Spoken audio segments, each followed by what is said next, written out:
محمد وآله وصحبه أجمعين ومن تبعهم بإحسان ودعا بدعوتهم إلى يوم الدين.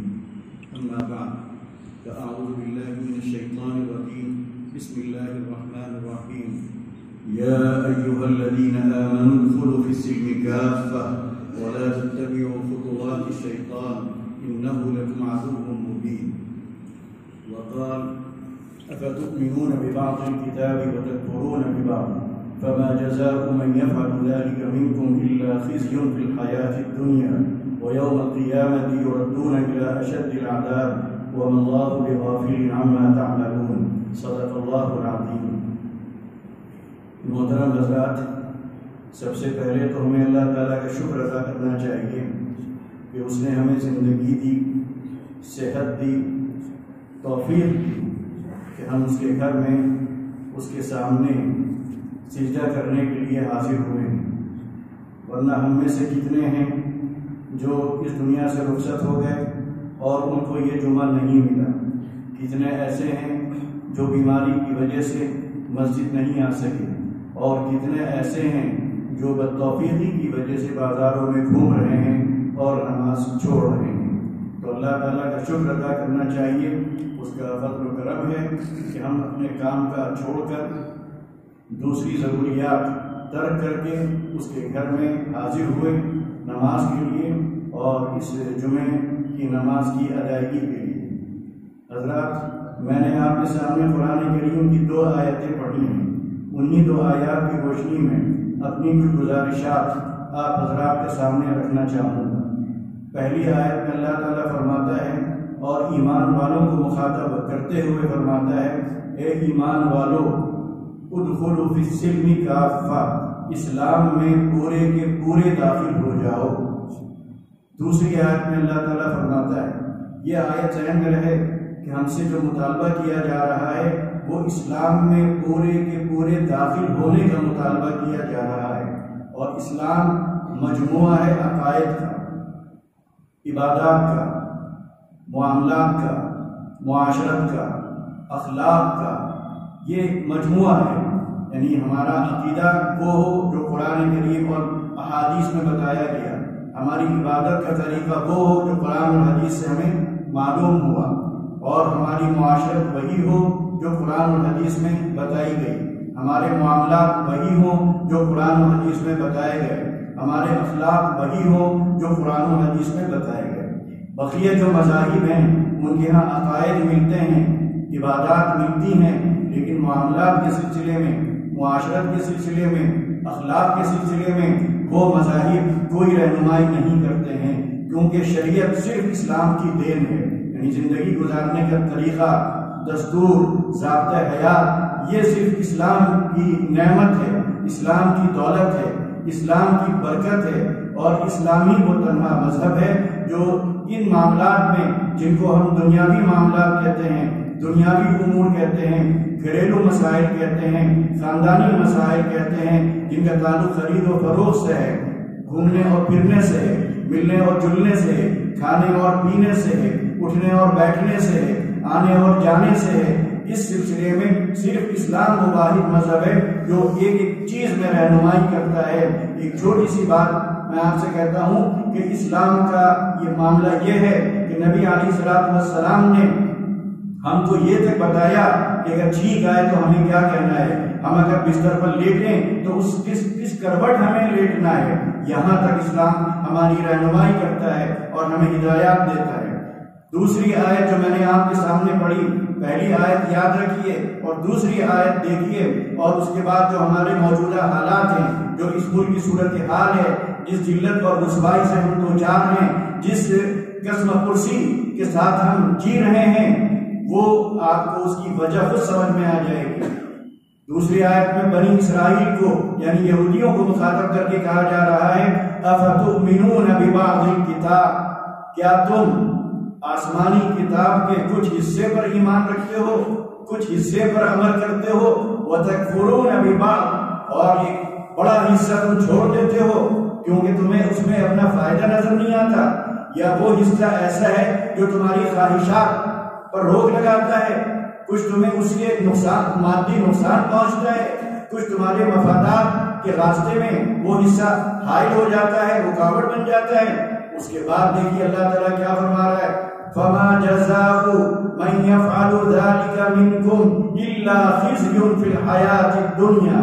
جو تم میں سے جو بھی ایسا کرے گا کہ ادھورا عمل کرے گا، دین کا کچھ حصہ لے گا، کچھ حصہ چھوڑ دے گا، عقیدہ لے گا، عبادات لے گا، معاملات چھوڑ دے گا، معاشرت چھوڑ دے گا، اخلاق چھوڑ دے گا، اور جو ہمارے دوسرے دنیاوی معاملات ہیں، چاہے وہ کاشتکاری کا معاملہ ہو، چاہے وہ ملازمت کا معاملہ ہو، چاہے وہ تجارت کا معاملہ ہو، وہاں وہ نہیں دیکھے گا کہ شریعت کیا کہتی ہے، کس کو جائز کہتی ہے، کس کو ناجائز کہتی ہے۔ تو جو بھی ایسا کرے گا، فرمایا کہ جو بھی ایسا کرے گا اس کو دنیا میں رسوا ہونا پڑے گا، ذلت برداشت کرنی پڑے گی، تباہی اور بربادی اس کا مقدر بنے گی۔ تو اب آپ سوچیے کہ ہمارا جو حال ہے، کیا تباہی ہمارا مقدر نہیں بن رہی ہے؟ کیا ذلت سے ہم دوچار نہیں ہیں؟ کیا بربادی کا سامنا ہم نہیں کر رہے ہیں؟ ہم حکومت کا رونا روتے ہیں، اور اپنے دشمنوں کا رونا روتے ہیں، اپنے خلاف کی جانے والی سازشوں کا رونا روتے ہیں، اور طرح طرح کی باتیں ہم بیٹھ کر بناتے ہیں، لیکن کبھی ہماری نظر اس پر نہیں جاتی کہ قرآن کریم میں اس کی وجہ صاف بیان کر دی گئی ہے کہ جو قرآن کریم پر ادھورا عمل کرے گا، جو حدیث پر ادھورا عمل کرے گا، جو کچھ حصہ لے گا کچھ حصہ چھوڑے گا، تو ذلت اور رسوائی کے ساتھ اس کو دنیا میں رہنا ہوگا۔ ویوم القیامہ، اور قیامت میں پھر کیا ہوگا؟ وہاں بھی نہیں چھوڑا جائے گا، یردون الی اشد العذاب، سخت ترین عذاب اس کو دیا جائے گا۔ وما اللہ بغافل عما تعملون، اور تم یہ نہ سمجھو کہ تم دنیا میں جو کچھ کر رہے ہو، جس طرح کی زندگی گزار رہے ہو، اللہ میاں کو کچھ پتہ نہیں ہے۔ اللہ میاں کو تمہاری سانسوں کی خبر ہے، اندھیرے میں جو تم کرتے ہو اس کی خبر ہے، تمہارے دل میں جو خیالات آتے ہیں، جو وسوسے پیدا ہوتے ہیں، دماغ میں جو منصوبے بنتے ہیں، دماغ میں جو افکار پیدا ہوتے ہیں، ان تمام چیزوں کا اللہ تعالیٰ علم رکھتا ہے، تو کہیں سے بھی تم بچ کر نکل نہیں سکتے۔ تو یہ دو آیتیں ہمیشہ ہمارے ذہن میں رہنی چاہیے۔ ہم گزشتہ لوگوں کو اگر دیکھیں جو دنیا سے چلے گئے، اور موجودہ دور کو دیکھیں، اس وقت جو لوگ جی رہے ہیں ان کو دیکھیں، تو اس سے انکار نہیں کہ مساجد پہلے سے زیادہ بھری ملتی ہیں۔ نماز پڑھنے والوں کی تعداد پہلے بوڑھوں کی ہوا کرتی تھی، غریبوں کی ہوا کرتی تھی، آج نماز پڑھنے والوں کی تعداد جوانوں کی زیادہ ہے، دولت مندوں کی زیادہ ہے۔ اسی طرح اکا دکا ہوتے تھے پورے شہر میں، جو حج کرنے جا پاتے تھے آسان نہیں تھا۔ آج آپ کو ہر گھر میں 2-4 حاجی مل جائیں گے۔ زکات دینے والے ڈھونڈنے سے نہیں ملتے تھے، آج زکات لینے والے نہیں مل رہے ہیں۔ اتنی ماشاءاللہ فراوانی ہے، اتنی دولت ہے۔ تو عبادات، عقائد، ان میں تو ہم بہت ماشاءاللہ فائز ہیں، پہلے کے مقابلے میں آج اس پر بہت توجہ دی جا رہی ہے، اور عقائد اور عبادات کے سلسلے میں ہم علماء سے پوچھتے ہیں، ان سے رائے لیتے ہیں، ان سے مشورہ کرتے ہیں کہ بتائیے یہ ہمارا عقیدہ کیسا ہونا چاہیے، عبادت کا طریقہ کیسا ہونا چاہیے، چاہے وہ عبادات بدن سے تعلق رکھتی ہوں نماز سے، چاہے وہ عبادات پیسے سے تعلق رکھتی ہوں جیسے زکوٰۃ ہے اور حج وغیرہ ہے۔ تو ان چیزوں میں، ان معاملات میں تو ہم مذہب سے یعنی قرآن و حدیث سے پوچھتے ہیں، قرآن کا مطالعہ کرتے ہیں، حدیث کا مطالعہ کرتے ہیں، شریعت کو سمجھنے کی کوشش کرتے ہیں، علماء کے پاس جا کر ان سے فتوے لیتے ہیں، ان سے مسائل پوچھتے ہیں۔ لیکن معاشرت کے معاملے میں، معاملات کے معاملے میں، اخلاق کے معاملے میں یہاں پر ہم آزاد ہو جاتے ہیں، یہاں ہم شریعت کو نہیں دیکھتے، یہاں ہم علماء سے کوئی رائے مشورہ نہیں لیتے۔ ہمارے گھریلو مسائل، ہمارا لین دین، ہمارا کاروبار اور ہمارے اخلاق، یہ ہمارے غیر مسلموں سے الگ نظر نہیں آتے ہیں۔ ہم اخلاق میں ویسے ہی ہیں، بلکہ ان سے بھی بدتر ہیں جو خدا پر ایمان نہیں رکھتے۔ ہمارے معاملات ان سے بھی خراب ہیں جو حدیث پر ایمان نہیں رکھتے۔ ہماری معاشرت ان سے بھی بگڑی ہوئی ہے جو قرآن اور حدیث کو تسلیم نہیں کرتے۔ تو یہ ادھورا جو عمل ہے، یہ ہم کو اس ملک میں اس جگہ پر پہنچا رہا ہے کہ جس گڑھے سے نکلنا بڑا مشکل نظر آ رہا ہے۔ بڑی تدبیریں ہو رہی ہیں، بڑی کوششیں ہو رہی ہیں، بڑی کانفرنسیں ہو رہی ہیں، بہت سر جوڑ کر لوگ بیٹھ رہے ہیں، ہر طرح سے مشورے کیے جا رہے ہیں، دن بھر سوچتے ہیں، رات بھر سوچتے ہیں، جلسے ہوتے ہیں، جلوس نکلتے ہیں، احتجاج ہوتا ہے، مظاہرے ہوتے ہیں، لیکن کہیں سے کوئی اثر نہیں پڑتا، کہیں سے کوئی تبدیلی نہیں آتی، کیونکہ یہ چیز مظاہروں سے نہیں، جلوسوں سے نہیں، احتجاج سے نہیں، دھرنے سے نہیں، حکومت سے مطالبوں سے نہیں، اس میں کوئی تبدیلی نہیں آئے گی۔ اس میں تبدیلی اسی وقت آئے گی، ہماری حالات، ہمارا حال اسی وقت بدلے گا، ہمارا سر اسی وقت بلند ہوگا، سر اٹھا کر جینے کے لائق ہم اسی وقت بنیں گے جب ہم پوری طرح شریعت پر عمل کریں گے، ہمارے عقائد بھی وہی ہوں جو شریعت کہتی ہے، ہمارا معاملات بھی وہی ہوں، ہماری عبادات بھی وہی ہوں، ہمارا رہن سہن بھی وہی ہو، ہمارا طور طریق بھی وہی ہو، ہماری شادی، ہماری خوشی بھی ویسی ہی ہو، ہماری غمی بھی ویسی ہی ہو، ہر چیز میں ہم سڑک پر بھی چلیں تو نظریں جھکا کر چلیں، کیونکہ نبی علیہ السلام نے فرمایا ہے کہ مسلمان کی نظر نامحرم پہ نہیں پڑنی چاہیے۔ آپ دیکھیں دین کے بارے میں نبی علیہ السلام نے کیا کیا فرمایا، ان الدین عند اللہ الاسلام، قرآن میں کہا گیا دین نام ہے اپنے کو حوالے کر دینے کا، خود سپردگی کر دینے کا، ہر چیز میں اپنے کو حوالے کر دینا، جیسے کہ غلام ہوتا ہے وہ آپ کا تابع ہوتا ہے، آپ اس سے جو کام کہیں گے اس کو کرنا ہے، وہ یہ نہیں کہہ سکتا کہ یہ کام میری سمجھ میں نہیں آ رہا ہے، وہ یہ نہیں کہہ سکتا کہ یہ کام میں نہیں انجام دے سکتا، وہ یہ نہیں کہہ سکتا کہ آپ اس سے غلط کام لے رہے ہیں، یہ حق آپ کو نہیں پہنچتا ہے۔ اس طرح کی بندگی چاہیے، اس طرح کی غلامی چاہیے، اس طرح کی تابع داری چاہیے۔ نبی علیہ السلام فرماتے ہیں لا ایمان لمن لا امانت له، جس کے اندر امانت داری نہیں اس کا ایمان معتبر نہیں، لا دین لمن لا عہد له، جس کے اندر عہد پورا کرنے کا مزاج نہیں اس کے اندر دینداری نہیں۔ اور قرآن کریم میں دیکھی کہا گیا فلا وربک لا یؤمنون، فلا وربک لا یؤمنون، تو اللہ کہنے والا کون ہے؟ اللہ کہہ رہا ہے، اور وہ بھی قسم کھا کے کہہ رہا ہے، بڑی تاکید کے ساتھ کہہ رہا ہے، بڑی طاقت کے ساتھ کہہ رہا ہے کہ فلا نہیں، وربک، اور تمہارے رب کی قسم، اللہ تعالیٰ ہی کہنے والا اور اپنی ہی قسم کھا کر اس بات کو بڑے موقع طریقے سے کہنے والا کہتا لا یؤمنون، وہ لوگ مومن نہیں ہو سکتے۔ زبان سے آپ چاہے جتنا کہتے رہیں، صبح سے لے کر شام تک آپ تسبیح پڑھتے رہیں، اللہ اللہ کرتے رہیں، کلمہ پڑھتے رہیں، سب کچھ کرتے رہیں، لیکن کیا فرمایا لا یؤمنون، تم تسبیحات کی بنیاد پر مومن نہیں ہو سکتے، تم اذکار اور اوراد کی بنیاد پر مومن نہیں ہو سکتے، تم سجدوں کی بنیاد پر مومن نہیں ہو سکتے، تم اللہ اللہ کی ضربیں لگا کر مومن نہیں ہو سکتے، حتی یحکموک، یہاں تک کہ نبی علیہ السلام کو حکم نہ بنا لیں۔ کس چیز میں؟ نماز میں نہیں، روزے میں نہیں، زکوٰۃ میں نہیں، حج میں نہیں، عقائد میں نہیں، عبادات میں نہیں، فیما شجر بینہم، ان معاملات میں، ان جھگڑوں میں، ان اختلافات میں جو ان کے درمیان ہوتے ہیں۔ ایک مسلمان دوسرے مسلمان سے جو اختلاف کرتا ہے، کیا وہ نماز کو لے کر کرتا ہے؟ کیا وہ عقیدے کو لے کر کرتا ہے؟ کیا وہ تسبیح کو لے کر کرتا ہے؟ کیا وہ روزے اور حج کو لے کر کرتا ہے؟ کوئی اختلاف نہیں۔ اختلاف جو ہوتا ہے زمین کا ہوتا ہے، جائیداد کا ہوتا ہے، کاروبار کا ہوتا ہے، اور لین دین کا ہوتا ہے، معاملات کا ہوتا ہے، خرید و فروخت میں اختلاف ہوتا ہے۔ جو جھگڑے ہوتے ہیں سماج میں وہ زمین کے ہوں گے، کاروبار کے ہوں گے، ملازمت کو لے کر ہوں گے، پیسے کو لے کر ہوں گے، شادی بیاہ کو لے کر ہوں گے، یہی سب جھگڑے ہوتے ہیں۔ ان جھگڑوں میں کہا جا رہا ہے کہ تمہیں شریعت کی پابندی کرنا ہوگی۔ اگر تم شریعت کی پابندی نہیں کرتے ہو، اگر تم نبی علیہ السلام کے حکم کو یہاں نہیں مانتے ہو، نہیں قبول کرتے ہو، نہیں اہمیت دیتے ہو، تو لا یؤمنون، تو تم مومن نہیں ہو سکتے۔ اب اس کے بعد ہم یہ کہتے ہیں کہ صاحب ہم صاحب ایمان ہیں، ہم مومن ہیں، پھر حالات ایسے کیوں ہیں؟ پھر کیوں اس طرح کے مسائل سے ہم دو چار ہیں؟ پھر دوسرا کیوں غالب ہے؟ ہم کیوں شکست کھا رہے ہیں؟ ہم کیوں رسوا ہو رہے ہیں؟ جبکہ قرآن کریم کیا کہتا ہے؟ وَلَا تَهِنُوا وَلَا تَحْزَنُوا، مت غم کرو، مت کمزور پڑو، أَنْتُمُ الْأَعْلَوْنَ، تم ہی بلند ہوگے۔ شرط کیا ہے؟ إِن كُنتُم مُؤْمِنِينَ، اگر تم مومن ہو۔ اور مومن کب ہوگے؟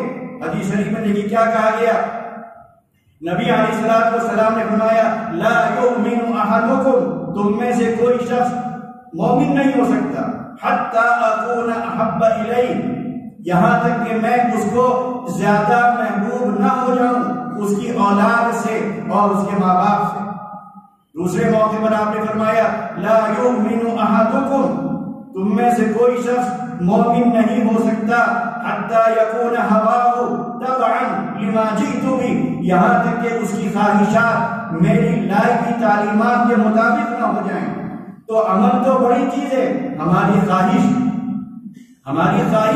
بھی شریعت کے تابع ہونی چاہیے، یعنی ہمارے دل میں وہی خیال آنا چاہیے جو شریعت کہتی ہے۔ اس کے خلاف اگر خیال آ رہا ہے تو وہ بھی کوئی ہم کو ایمان سے نکالنے کے لیے کافی ہے۔ تو کیا ایسا ہے؟ کیا ہم ایسی زندگی گزار رہے ہیں؟ کیا یہ تابع داری ہمارے اندر پائی جاتی ہے؟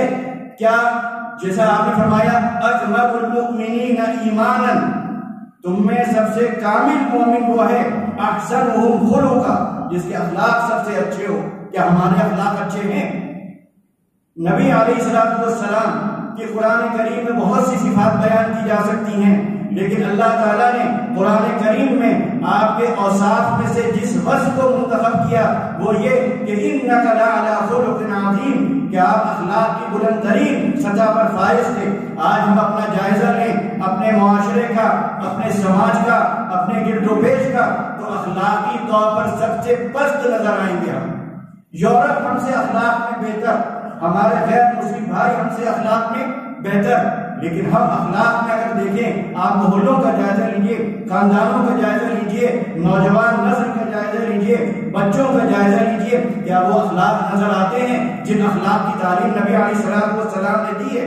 کیا آج پڑوسی کے ساتھ اخلاق برت رہا ہے؟ کیا اولاد اپنے ماں باپ کے ساتھ وہ اخلاق برت رہی ہے؟ کیا بھائی کے ساتھ وہ اخلاق برت رہا ہے؟ کیا مزدور اپنے آقا کے ساتھ وہ اخلاق برت رہا ہے؟ کیا آقا اپنے مزدور کے ساتھ، اپنے ماتحت کے ساتھ وہ اخلاق برت رہا ہے؟ کہیں آپ کو وہ اخلاق نظر نہیں آئیں گے جو اخلاق ہم کو نبی علیہ السلام کے ملتے ہیں۔ آپ کا تو معاملہ یہ تھا، اخلاق میں یہ بھی آتا ہے، ایمان کے بارے میں کہا گیا الایمان بضع و سبعون شعبہ، ایمان کے 70 سے اوپر اجزاء ہیں، پارٹس ہیں، جب سب ملتے ہیں تب ایمان مکمل ہوتا ہے۔ کیا کیا گیا؟ افضلھا، ان حصوں میں جن حصوں سے مل کر ایمان بنتا ہے، ایمان کی عمارت کھڑی ہوتی ہے، جیسے کہ گھر ہوتا ہے، دیواریں بھی چاہیے، بنیاد بھی چاہیے، چھت بھی چاہیے، کھڑکیاں بھی چاہیے، روشن دان بھی چاہیے، دروازے بھی چاہیے۔ جب یہ ساری چیزیں ہوتی ہیں تب گھر کو گھر کہا جائے گا۔ بغیر چھت کے گھر نہیں، بغیر دیوار کے گھر نہیں، بغیر کھڑکی کے گھر نہیں، بغیر دروازوں کے گھر نہیں۔ تو نبی علیہ السلام نے فرمایا ایمان کے 70 سے اوپر حصے ہیں، جب وہ سب ملتے ہیں، سب جڑتے ہیں، سب شامل ہوتے ہیں، تب جا کر کہا جائے گا اب ایمان اس کا مکمل ہے، ہاں اب یہ مومن ہے۔ اور اس میں سب سے کم در جو درجہ ہے، جیسے گھر میں بھی چھت کی قیمت زیادہ، بنیاد کی قیمت زیادہ، کھڑکی کی قیمت زیادہ، لیکن روشن دان ضرورت ہے، لیکن بہرحال اس کی ضرورت کم ہے کھڑکی کے مقابلے میں۔ تو آپ نے کیا فرمایا؟ افضلھا، سب سے کم درجے کا جو ہے ایمان کا حصہ، اماطۃ الاذی عن الطریق، راستے سے تکلیف دہ چیز کو ہٹا دینا، یعنی سڑک پر گلی میں کوئی ایسی چیز پڑی ہوئی ہے کہ چلنے والے کو تکلیف ہوتی ہے، ٹھوکر لگ سکتی ہے، وہ گر سکتا ہے، تو اس کو ہٹا دینا یہ بھی ایمان کا ایک حصہ ہے۔ اگر آپ یہ کر رہے ہیں تب آپ کا ایمان گویا کہا جائے گا مکمل ہے۔ اگر آپ سارے کام کر رہے ہیں لیکن آپ سڑک سے گزر رہے ہیں، وہ گمہ پڑا ہوا ہے، کوڑا پڑا ہوا ہے، لکڑی پڑی ہوئی ہے، ٹھوکر لگ سکتی ہے، اور آپ چل کر چلے گئے اور آپ نے اس کو نہیں ہٹایا تو آپ کا ایمان کم ہو گیا، ایک حصہ ایمان کا آپ کے ایمان سے نکل گیا، کمی آ گئی۔ اب آپ کا 80% تو آپ مومن ہیں، 100% مومن آپ نہیں ہو سکتے۔ ہم اپنا جائزہ لیں، ہٹانا تو دور کی بات ہے، ہم تو ڈال دیتے ہیں، ہم کوڑا ڈال دیتے ہیں، ہمارا گھر بن رہا ہے، اینٹیں آئی ہوئی ہیں، کنارے بھی لگائی جا سکتی نہیں، بیچ گلی میں لگا دیتے ہیں، بائک کنارے کھڑی کر سکتے تھے، بالکل دروازے میں کسی کے کھڑی کر دیتے ہیں۔ 4 نوجوان دوسرے کے دروازے گھنٹوں کھڑے ہو کر باتیں کرتے رہتے ہیں، گھر کی عورتوں کو نکلنا مشکل ہو جاتا ہے۔ کیا ہمارے محلوں میں یہ چیزیں نہیں پائی جاتی؟ کیا ہمارے نوجوان اس طرح کی زندگی نہیں گزار رہے ہیں؟ تو ہمیں اپنا جائزہ لیتے رہنا چاہیے، اپنا جائزہ اس طور پر کہ عبادات کا بھی جائزہ لیں، اخلاق کا بھی جائزہ لیں، عقائد کا بھی جائزہ لیں، معاملات کا بھی جائزہ لیں، معاشرت کا بھی جائزہ لیں۔ یہ جائزہ جب تک ہم نہ لیں گے تب تک ہم گویا اپنے ایمان کے بارے میں مطمئن نہیں رہ سکتے۔ اور اس سے ایک اور چیز، یہ تعلق تو قائد ہے عمل سے، اچھائی یا برائی سے ہے، ایک اور چیز جو ہم میں پائی جاتی ہے اور یہ سب میں پائی جاتی ہے، مطلب علماء میں بھی پائی جاتی ہے، عوام میں بھی پائی جاتی ہے، خواص میں بھی پائی جاتی ہے، وہ ہے دل کا صاف نہ ہونا۔ سب بہت اچھے ہیں، آپ کو بہت نمازی بھی مل جائیں گے، عقیدہ بھی صحیح مل جائے گا، اور ہر طرح آپ کو لگے بڑا یعنی پوری طور پر ایک شخص دیندار نظر آئے گا، لیکن چونکہ ہم دل کا حال نہیں جانتے، دل میں کینہ رکھتا ہے، دل میں بغض رکھتا ہے، دل میں نفرت رکھتا ہے، دل میں عداوت رکھتا ہے۔ ایک واقعہ بس سنا رہا ہوں، 5 منٹ رہ بھی گئے۔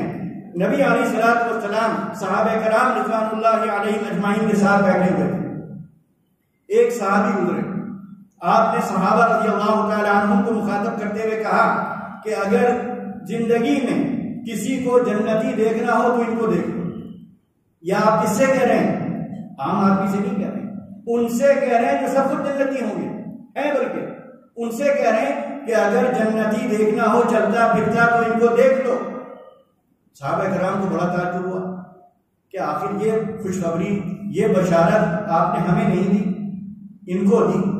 تو 3 صحابی یا 2، ٹھیک سے تھوڑا سا شبہ ہو رہا ہے، 2 یا 3، بہرحال جو بھی ہوں، وہ ان کے ساتھ لگ گئے یہ دیکھنے کے لیے کہ آخر یہ کون سا ایسا عمل کرتے ہیں کہ جس کی وجہ سے نبی علیہ الصلوۃ والسلام نے ان کو تو جنت کی بشارت دی اور ہم کو نہیں دی۔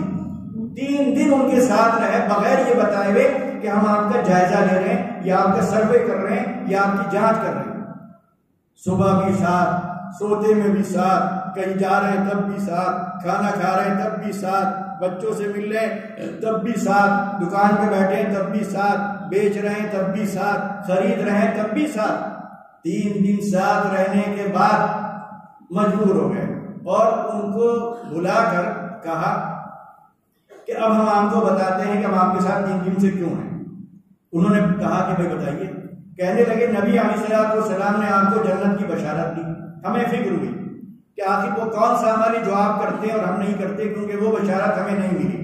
تو یہ دیکھنے کے لیے کہ وہ عمل جو آپ کرتے ہیں وہ ہم بھی کریں پھر تاکہ ہمیں بھی جنت کی بشارت ملے۔ تو انہوں نے کہا کہ بھئی میں تو ایسی کوئی خاص بات نہیں کرتا۔ انہوں نے بھی یہی کہا کہ بھئی جو جتنی نمازیں آپ پڑھتے ہیں اتنی ہم بھی پڑھتے ہیں، جس طرح آپ حلال و حرام کو دیکھتے ہیں، سمجھتے ہیں، حلال لیتے ہیں، حرام چھوڑتے ہیں، وہ ہم بھی کرتے ہیں۔ بیوی بچوں کے ساتھ جو معاملہ آپ کا ہے وہی ہمارا بھی ہے۔ تو ہمیں آپ میں کوئی ایسی خاص چیز نظر نہیں آئی جو ہم سے مختلف ہو۔ پھر آخر کیا وجہ ہے؟ وہ بھی پریشان کہ کیا بتائیں۔ بہت سوچنے کے بعد انہوں نے کہا یہ ہم لوگوں کو گرہ میں باندھ لینا چاہیے۔ کہا کہ میرا ایک معمول ہے، ہو سکتا ہے کہ اس کی وجہ سے نبی علیہ الصلوۃ والسلام نے میرے بارے میں یہ فرمایا۔ وہ معمول کیا ہے کہ جب میں رات کو بستر پر جاتا ہوں تو تمام لوگ دن بھر جو مجھے شکایتیں لوگوں سے ہوئی ہیں اپنے دل کو صاف کر لیتا ہوں۔ جب رات کو بستر پر جاتا ہوں تو جیسے کسی نے مجھے دھوکہ دیا، کسی نے میرے ساتھ زیادتی کی، کسی نے مجھے ستایا یا کسی نے مجھے پریشان کیا یا نہیں بھی کیا، آدمی کبھی کسی کو ترقی کرتا ہوا دیکھتا ہے تو کچھ نہ کچھ دل میں حسد پیدا ہونے لگتا ہے۔ تو اس طرح کے جو جذبات یا خیالات یا احساسات میرے دل میں پیدا ہو جاتے تھے انسانیت کے تحت، کیونکہ انسان ہے، انسان کے ساتھ شیطان لگا ہے، شیطان وسوسے ڈالتا ہے، شیطان دل میں برائی پیدا کرتا ہے، شیطان لڑاتا ہے، شیطان جھگڑے کھڑے کرتا ہے۔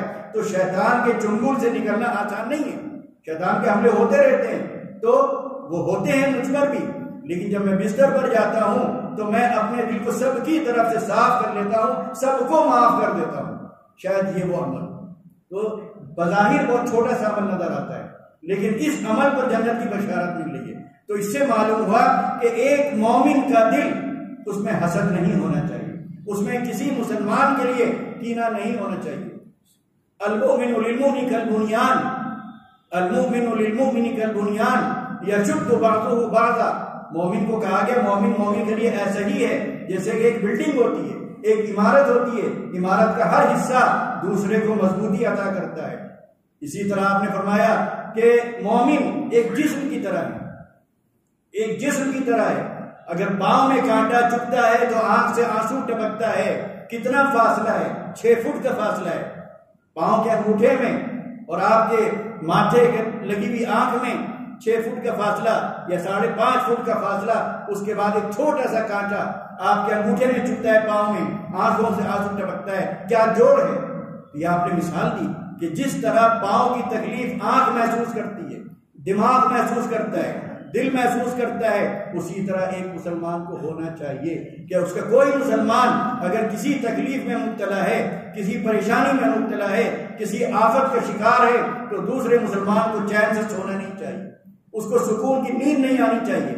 جس طرح ایک باپ یا ایک ماں بیٹے کی تکلیف سے بے قرار ہو جاتی ہے، وہ بے قراری ہر مسلمان کے دل میں دوسرے مسلمان بھائی کے لیے ہونی چاہیے. جب یہ ہمارا مزاج بنے گا، جب اس طرح سیسا پلائی کی دیوار کی طرح ہم بنیں گے، جب ایک جسم کی طرح ہمارا وجود سامنے آئے گا تو انشاءاللہ دنیا کی کوئی طاقت ہمیں زیر نہیں کر سکتی. کوئی بڑی سے بڑی طاقت، امریکہ ہو، چاہے روس ہو، چاہے فرانس ہو، چاہے برطانیہ ہو، دنیا کی کوئی طاقت ایک چھوٹے سے قصبے میں رہنے والے مسلمانوں کو بھی نہیں ہرا سکتی. اپنے تمام وسائل کے ساتھ، اپنے تمام ہتھیاروں کے ساتھ، اپنی تمام سازشوں کے ساتھ، اپنی تمام مکاریوں کے ساتھ اگر وہ ہرانا چاہتی ہے، شکست دینا چاہتی ہے اور ہمیں رسوا کرنا چاہتی ہے، ہمیں زیر کرنا چاہتی ہے تو انشاءاللہ وہ کبھی کامیاب نہیں ہوگی، بشرطے کہ ہم سیسا پلائی کی دیوار کی طرح ہوں اور ایک جسم کی طرح ہم زندگی گزاریں. ہمارا سماج اس طرح کا اگر قائم ہوتا ہے تو انشاءاللہ ہر جگہ ہم سب اٹھا کر چلیں گے اور دوسرے ہمیں دیکھ کر اسلام سے متاثر ہوں گے، اسلام کے قریب آئیں گے اور انشاءاللہ اسلام قبول کریں گے. وآخر دعوانا ان الحمد للہ رب العالمین.